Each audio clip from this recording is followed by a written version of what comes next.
para estar más concentrado. Bueno, ¿usted me dice? Listo. Buenos días, estimados participantes de la especialización técnica. Bienvenidos a esta materia Sociología Criminal. Quien les habla es su facilitador, el facilitador de la materia, David Colina, abogado, magíster en Ciencias Jurídicas, próximamente esperando título de doctor en Ciencias Gerenciales. Me permito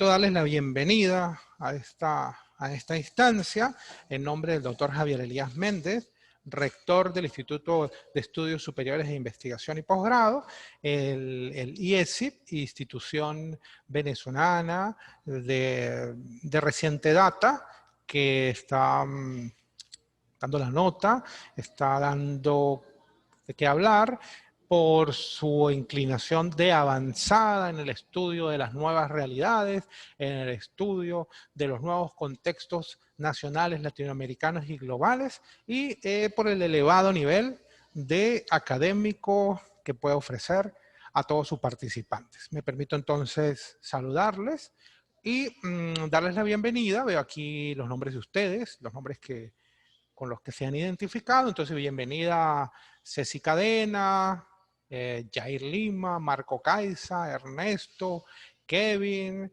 Darío Rafael, Joana García. Bienvenidos todos ustedes. Y los que nos vayamos, todos los que nos vayamos, Cristian Flores, los que nos vayamos incorporando en esta actividad de esta reunión por Zoom.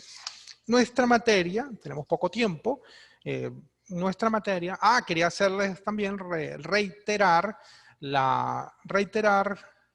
que pudiéramos estar comunicándonos perfectamente por ciertos medios de comunicación sincrónicos, como pudiera ser, por ejemplo, por medio de la aplicación, la app de smartphone Telegram, pudiéramos comunicarnos por Telegram a través de mi número, que es más 58 424 757 3750. Repito, más 58 424 757 3750 a través de la aplicación Telegram. Y por medio del WhatsApp pudiéramos comunicarnos también para crear un grupo de WhatsApp, podemos crear un grupo de Telegram, pudiéramos comunicarnos por la aplicación WhatsApp a través del número más 58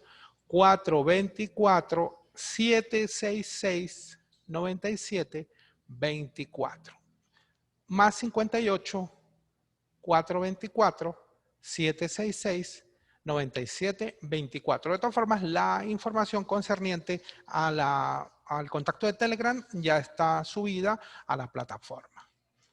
Buenos días, Darío Rafael Gavilanes Rojas, también que lo veo que se está incorporando. Vamos entonces a hablar de la asignatura que nos ocupa, la sociología criminal. La sociología criminal, y que es una parte fundamental, es una disciplina derivada de la sociología general. ¿Qué es la sociología? En términos muy sencillos, muy simples, la sociología es el estudio científico de los fenómenos sociales, es decir, que no es decir mucho. ¿Por qué se habla de un estudio científico de los fenómenos sociales? La sociedad, así como el ser humano en todas sus relaciones, ha sido objeto de constante reflexión, de constante preocupación por los estudiosos de la conducta humana, por los estudiosos del ser humano en general. Pero ¿qué ocurre? Que con anterioridad a la fundación de la sociología como ciencia, generada durante el siglo XIX por medio de el positivismo y del positivismo sociológico. Estamos hablando de Emilio Durkheim o Emile Durkheim y Augusto Comte. Con anterioridad a eso, había mucha preocupación, mucha reflexión desde el orden, digamos, académico, por decir así, filosófico, pero centrado sobre todo en el aspecto digamos, filosófico, discursivo. El estudio es un estudio discursivo y más bien, digamos, poético de la conducta humana y de la conducta de las sociedades, que tuvo sus representantes en, por ejemplo, digamos, el siglo de oro, el siglo de las luces, Voltaire, Rousseau, Montesquieu, ¿verdad? Montesquieu, que hicieron unas teorías, construyeron unas teorías, no de una base científica, más bien de una base filosófica e incluso artística, porque son estéticamente hermosas. Bienvenido Edison Mauricio, bienvenido Eber Ramírez a esta reunión, bienvenido Nelson Mazón. Ellos tuvieron ese acercamiento más bien no científico, sino casi estético, hacia la preocupación respecto de lo social. E incluso, si bien dijéramos que no, sus teorías no tienen una base científica comprendida como ciencia desde una postura más moderna, desde ciencia social, ¿verdad? Que de esa postura generada con posterioridad al positivismo científico, si bien no tienen esa base científica, sí se constituyeron en teorías y en doctrinas bastante influyentes que dieron incluso pie a transformaciones sociales importantes como revoluciones liberales, burguesas o no proletarias, digamos, pero sí revoluciones, sí, liberales, como la Revolución Francesa y de 1789 y las revoluciones dadas y levantamientos como la Comuna de París y revoluciones dadas a lo largo de toda Europa tuvieron gran influencia este tipo de postura. Pero entonces, habiendo ya tratado este aspecto dentro del temario y dentro del otro un video asincrónico que consta en la plataforma, debiéramos conversar entonces sobre la sociología criminal, que es la materia que nos interesa. ¿Qué es la sociología criminal? Es un estudio de las interacciones humanas, dice del acontecer colectivo, esto lo dice Solís Quiroga, en un estudio del acontecer colectivo, buscando la comprensión y entendiendo los significados, digamos, la trama, el entramado de significados que pudieran tener los fenómenos para la sociedad, pero centrados en el hecho delictivo, en lo delictual. ¿Qué son los delitos? Bienvenido el participante Willy, que está haciendo ingreso a la plataforma. ¿Cómo está, Willy? Pues, centrados en el hecho criminal, en el hecho delictual, ¿qué pudiéramos comprender nosotros como delito? Cuando yo estoy hablando de delito, voy a hacer una primera conexión, una primera relación del delito con un concepto que es digamos, muy jurídico, técnico jurídico, que tiene hasta un carácter mnemotécnico para comprender los elementos del delito. Entonces se dice que delito es un acto típicamente antejurídico, culpable e imputable a una persona, para decir que los elementos del delito son acción, tipicidad, antijuricidad, culpabilidad e imputabilidad. Son 5 elementos y entonces utilizamos eso. Pero, ¿qué ocurre? Que hablar de delito como digamos, en este concepto aséptico, no nos va a llevar a mayor cosa, porque estamos estudiando el delito desde un orden sociológico. ¿Cómo comprender la noción social de delito? ¿Cómo comprender la noción social de delito? Entonces, ya espera este momento.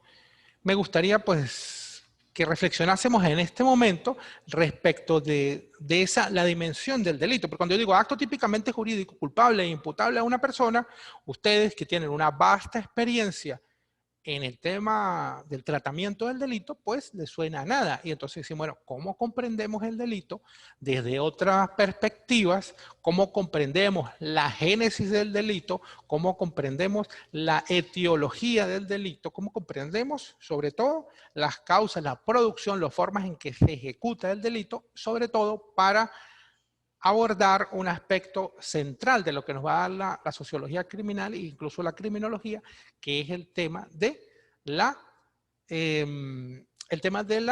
prevención del delito.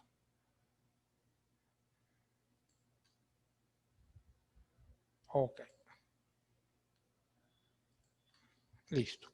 Entonces, debemos entender en este caso que cuando vamos a estudiar la sociología criminal y vamos a entender las causas, la evolución y la producción del delito, debemos entender muy bien cuáles son los límites de nuestro estudio, ¿verdad? Porque si estuviéramos estudiando física o química o matemática, supongamos, ciencias exactas, estaríamos enfrente de la producción de una serie de leyes científicas ineludibles. Es decir, de formas de comprender cómo funciona el mundo, de qué forma el mundo procede, de forma ineludible. Si se dan ciertas condiciones fácticas, normalmente debiera producirse de un resultado determinado. Debemos entonces entender que si bien en la sociología criminal vamos a comprender o vamos a estudiar algunas teorías que intentan explicar la forma de producción la producción de los hechos delictuales, no podemos estar en presencia de ningún tipo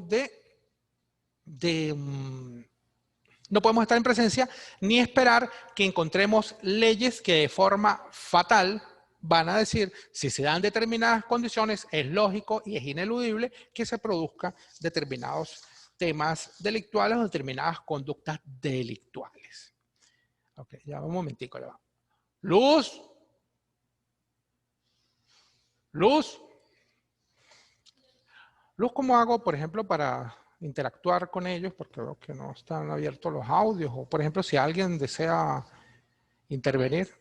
Jóvenes, mire, quisiera entonces, para poder abordar algo muy sencillo, que son las teorías relacionadas con la génesis del delito, algunas explicaciones, me gustaría también oír un momento de ustedes que me den la experiencia o una noción sencilla que tengan de acuerdo con su experiencia profesional respecto del delito. ¿Qué es el delito para ustedes? No es necesario que sean todos. Con algunos que puedan participar sería interesante. Por ejemplo, sería Cristian. Cristian. Sé que lo veo allí en la... ¿Qué es el delito para usted de acuerdo con su experiencia? Bueno, muchas gracias. Buenos días, profesor. Mi nombre es Cristian Hidalgo y gracias por la apertura para poder dar un comentario. Bueno, según lo que yo tengo entendido o lo poco conocimiento que tengo en esto, porque no he trabajado en esa rama, lo que es el delito es el cometimiento de un hecho delictual. El delito es en el momento que se genere un acto ilícito, ya estamos cometiendo un delito. Entonces, relacionándolo como a la sociología, se puede decir que es el estudio del comportamiento de la persona, del criminal que genera o comete un delito. En sí, eso lo que yo entiendo, profesor. Buenos días. Está muy bien, Cristian. Está muy bien su visión. Y desde ese punto de vista social, obviamente, las conductas en la sociedad se desarrollan por medio de los individuos. Entonces, ¿qué vinculación pudiera haber entre lo social, lo individual y la violación de esas normas jurídicas para alterar o vulnerar bienes jurídicos, valores que la sociedad está interesada en que no sean alterados y por eso genera esa condición del delito? Ahora me gustaría oír de repente alguna otra opinión respecto del delito. Vamos a ver acá, por ejemplo, la compañera Joana García, creo que está allí en línea. la compañera Joana García, qué experiencia, qué definición pudiera dar del delito de acuerdo con su experiencia profesional y vital. No sé si está ya. ¿Cómo está? Muy buenos días. Buenos días. ¿Cómo está? Bueno, se podría decir que el delito es una acción cometida por una persona, la cual es castigada por la ley, ¿no? Con una pena grave, dependiendo el delito cometido, ¿no? O el hecho punible que haya ocasionado por su acción. Eso básicamente. Sí, claro, vemos la acción de una persona y la violación de una norma, una decisión de la sociedad, porque también tenemos que entender que la norma es el establecimiento de una ley, es una decisión de la sociedad, independientemente del grado de legitimidad que pudiera tener esa norma, una decisión para proscribir la realización de una conducta. Eso es el delito. El delito en los términos sociológicos, muy bien la compañera Joana. Entonces, ¿qué quería conversar yo con ustedes? En el campo de la sociología criminal existen muchísimas teorías que intentan explicar la génesis del delito, que intentan explicar el porqué del delito, cómo se desarrolla el delito, quién tiene mayor tendencia a delinquir y pues cómo prevenir la ocurrencia de esos delitos. Entonces, por ejemplo, vamos a hacer la revisión de algunas de esas teorías. Esas teorías están imbuidas muchas veces y no de repente les suenen a nuevo en algún momento y de repente dirán, no, pero esto ya lo yo venía conociendo porque realmente están imbuidas dentro de los discursos oficiales en materia de política criminal. Bienvenidos los compañeros, al compañero Jorge Luis y la compañera Estefanía, el compañero Edgar Vega, que se están anexando aquí en el aula de Zoom. Por ejemplo, entonces vamos a hacer referencia a partiendo de que la sociología criminal fue creada por Enrico Ferri durante el siglo XIX, ¿sí? Fue creada por Enrico Ferri y previene de aquella parte de la criminología que se llama criminología positivista o criminología clínica, que fue generada en un inicio por un criminólogo muy famoso, muy reputado y también muy criticado, que fue Cesare Lombroso. Todos hemos oído hablar del criminal lombrosiano, el de que tiene aquellas características que van a determinar que él sea criminal, es decir, que sea una persona con ciertos rasgos físicos, con tatuajes, con de repente ciertos aspectos físicos, biológicos que van a predeterminar que él vaya a cometer delito. Estas son las primeras explicaciones, digamos, fue la primera forma de acercarse a la explicación del hecho criminal, pues que hace Lombroso. Revisa en la sociedad, revisa en las prisiones, revisa en el sistema penal, estudia a las personas que están sometidas a ese sistema penal y busca, como decir, características similares, y no es normal, y no es nada extraño repensar que de repente, pues, pueda encontrar ciertas características físicas, conductuales, biológicas, biométricas en ciertos criminales en los criminales que pudiera hacerla para crear una especie de modelo de lo que va a ser el criminal, que de todas formas, en resumen, simplemente se va a constituir tal vez en una forma, digamos, no muy, pudiéramos decir, no muy igualitaria de considerar, porque pues lleva como ciertos dejos de discriminación. Bueno, entonces vamos a hablar, por ejemplo, de la teoría ecológica o la escuela de Chicago. Esta teoría ya no quiso estudiar el criminal como digamos, que tuviera ciertas medidas o ciertas características físicas o fenotípicas, sino que quiso ubicar dentro de los espacios geográficos donde se va a desarrollar el delito. ¿Sí? Entonces, él dice que la teoría ecológica habla de la distribución de la criminalidad en función de zonas o áreas que existen dentro de una ciudad, es decir, unas zonas o áreas de mayor afluencia, de mayor incidencia de conductas criminales. Entonces, por ejemplo, se dice, Imaginemos una ciudad comprendida como una especie de círculos concéntricos, ¿sí? Entonces dice, la criminalidad disminuye del centro hacia la periferia, es decir, que en las zonas céntricas de la ciudad, explica la Escuela de Chicago, van a estar ubicados mayor incidencia de hechos criminales y va a centrarse también en zonas industriales y comerciales, va a centrarse esta incidencia de la criminalidad. También dice que donde hay zonas donde estén inmigrantes, hay una mayor desorganización social y eso va a incidir a que haya una dilución, una disolución de los valores, digamos, compartidos dentro de la sociedad, y entonces va a generar también una serie de conductas que pudieran generar delitos. Me interesaría de repente también, porque es lo importante de estas teorías, es contrastarlas con nuestra experiencia profesional, ¿verdad? Entonces, por lo menos Darío Rafael Gavilanes, ¿qué opina de esta teoría? ¿Realmente se pudiera hablar de que se concentra la delincuencia en determinadas zonas? Hay zonas de mayor incidencia de delincuencia, hay zonas donde hay inmigrantes, donde están concentrados los inmigrantes. Pudiera estarse hablando de zonas de desorganización social, de zonas donde haya una mayor incidencia criminal. Entonces, me gustaría oírlo, Darío Rafael. Bienvenido a esta hermosa materia que estamos estudiando. Con toda confianza puede intervenir.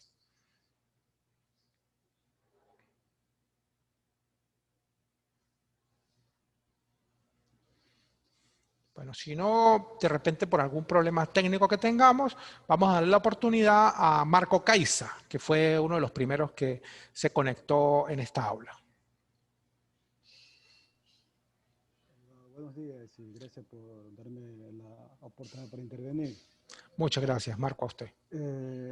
Yo creo que como experiencia, como servidor policial, es efectivamente, hay lugares o sectores donde existe un mayor índice delictivo, en virtud de que son vulnerables por personas que, como usted lo acaba de decir, emigrantes, o a su vez, en la mayoría, personas también que son con escasos recursos, ¿no? Y esto hace que ese círculo social de ese sector hace que haya un mayor incremento en lo que es el auge delictivo. Y también se puede decir que a raíz de esto hace que exista la incertidumbre dentro de ese sector, ¿no? Eso es con relación a mi acotación, abogado.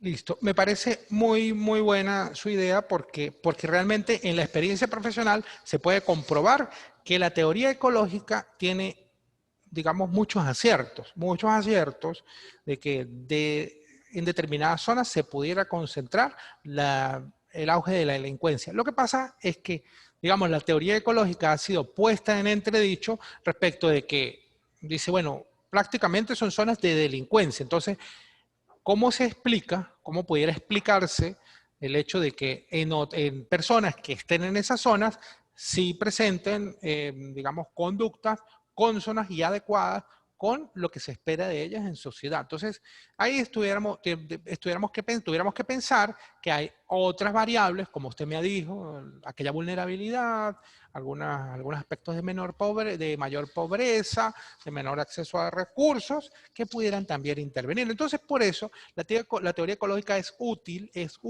pero no debe, igual que ninguna de las teorías de las que podamos hablar ahorita, debe ser considerada de forma unívoca y absoluta. Tenemos que venir a esta materia y para poder realizar, digamos,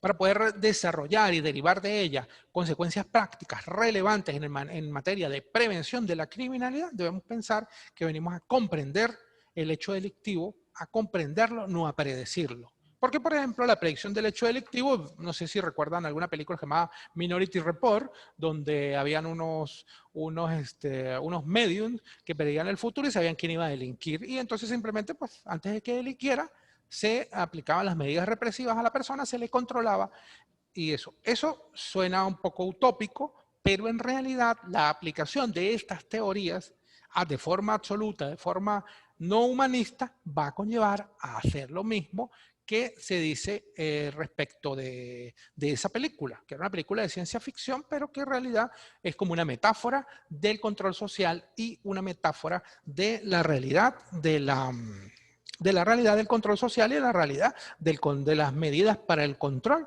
de la delincuencia. Entonces también hay otras teorías, por ejemplo la teoría de la asociación diferencial, entonces que habla que de la conducta criminal se aprende. ¿Y qué pasa?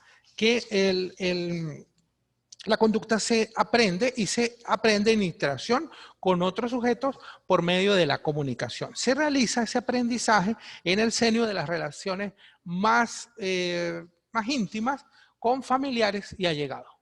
5 minutos. Listo. Por ejemplo, sería esa otra teoría.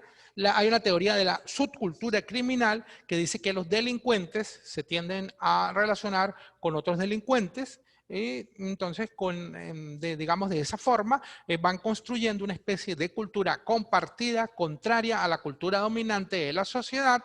Esa es la teoría de la subcultura criminal que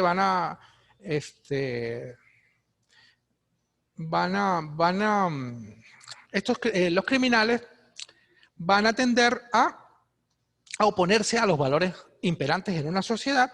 Existe la teoría de la anomia que debemos desarrollar. Hay una unidad que va a tratar de lo mismo, va a tratar solamente de ella, que es en esas circunstancias en que, digamos, por las discrepancias, diferencias sociales, la diferencia para el acceso a determinados recursos, para lograr los objetivos de una sociedad, las dificultades que determinados grupos sociales pueden tener para llegar a los objetivos de la sociedad, pues puedan también constituirse en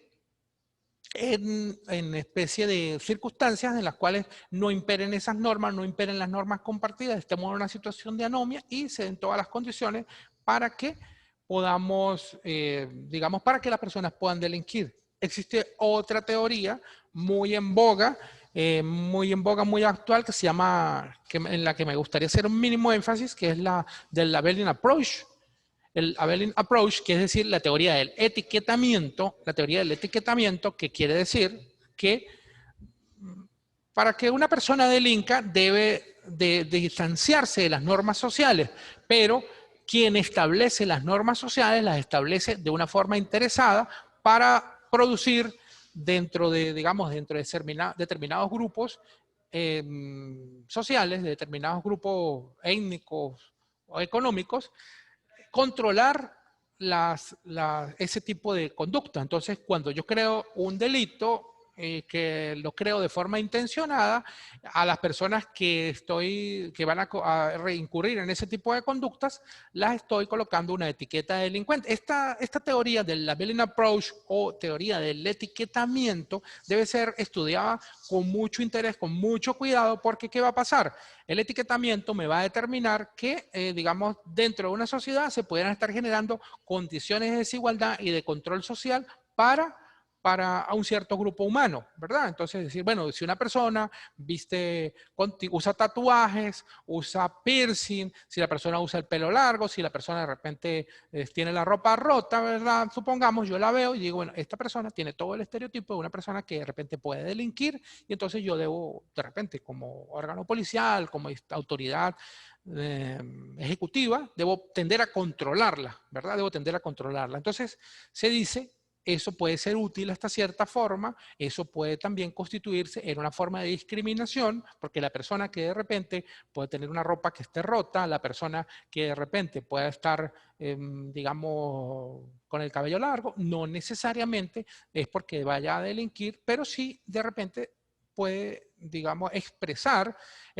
como una diferencia, una discrepancia con el tipo digamos, los valores que le interesan al poder dentro de una sociedad y entonces lo va a controlar.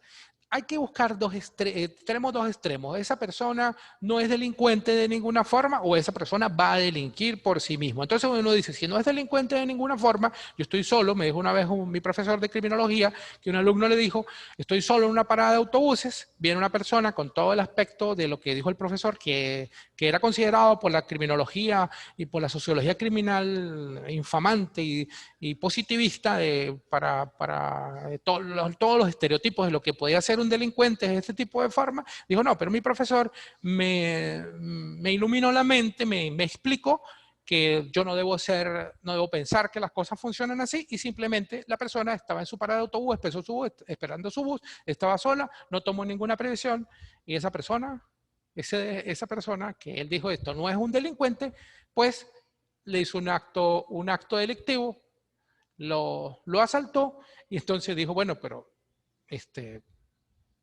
profesor, usted me mintió. Dijo el profesor, no les mentí, yo le estoy diciendo una teoría, pero ninguna teoría debe ser tomada de forma absoluta porque el ser humano es muy cambiante. Esta es la idea que yo quiero más o menos manejar con ustedes para que entendamos, claro, lo que pasa es que no, digamos, las limitaciones del tiempo no nos permiten profundizar en estas teorías y poder establecer una mayor interacción. Quisiera yo estar mucho rato aquí con ustedes conversando, pero la idea ¿cuál es? La idea es que tengamos la mente abierta, comprendamos en el estudio de esas teorías que nada es absoluto, que estamos comprendiendo al ser humano y que yo pienso que de repente cada uno de nosotros puede pensar, puede, digamos, hacer una introspección y decir, no sé si se entiendan ustedes mismos, si pudieran definirse cada uno de ustedes como persona en 20 segundos, creo que no, porque cada uno tiene, digamos, tendencias propias, cambiantes, ocultas, que no se manifiestan, que sí se manifiestan. Entonces, si yo quiero, si me dificulto la comprensión desde una introspección propia, pues también no voy a comprender al ser humano de forma absoluta con la utilización de esas teorías. Pero ¿qué ocurre? Y en el caso de ustedes como profesionales en el área de la seguridad, tenemos muchas teorías, no podemos tener conclusiones definitivas, pero lo que sí tenemos es una responsabilidad pendiente, una responsabilidad pendiente, una responsabilidad de actuar, una responsabilidad de proteger los bienes jurídicos y los bienes sociales relevantes de la sociedad y hay que tomar decisiones. Entonces, en esta materia nos va a ayudar, nos va a informar, nos va a permitir reflexionar para la toma de decisiones. Al final hay una actividad que tiene que ver con la materia de la prevención del delito y que pues nos va a llevar a tomar esas decisiones. De esta rápida revisión, de esta rápida reflexión sobre la propia naturaleza de la materia que estamos estudiando, quisiera que una o dos personas me dijeran en términos muy rapiditos, 30 segundos, digamos, las expectativas que guardan, las conclusiones que pueden al respecto. Entonces, de repente me gustaría ir a Ceci Cadena, que me puede decir como una reflexión personal, muy rápida.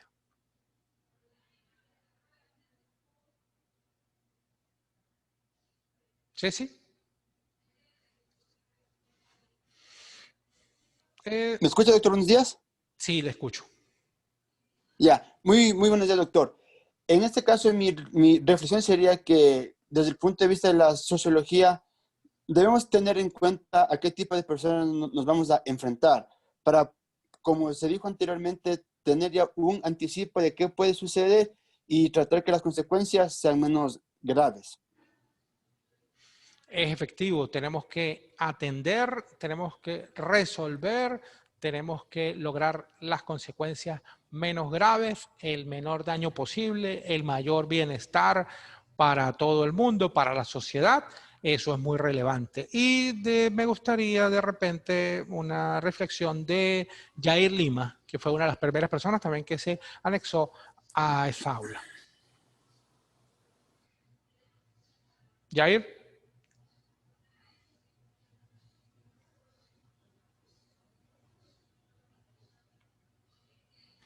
¿Jair me oye? ¿No? Estefanía Verde Soto. También sería interesante oírla. Sí, unos 20 segundos de reflexión. Buenos días, estimado doctor. Bueno, yo creo que la expectativa que todos tenemos al tratar esta asignatura es poder comprender el comportamiento de cada persona y cómo es su desarrollo dentro de la sociedad. Esto nos va a permitir a nosotros como servidores policiales realizar un trabajo exhaustivo y de mejor manera, día tras día, mientras desarrollamos nuestras actividades. Está muy bien, Estefanía. Esa es la idea, que podamos crecer juntos. Cuenten con mi apoyo como facilitador, cuenten con el apoyo institucional de una gran institución como el IESIP, que practica la filantropía del conocimiento.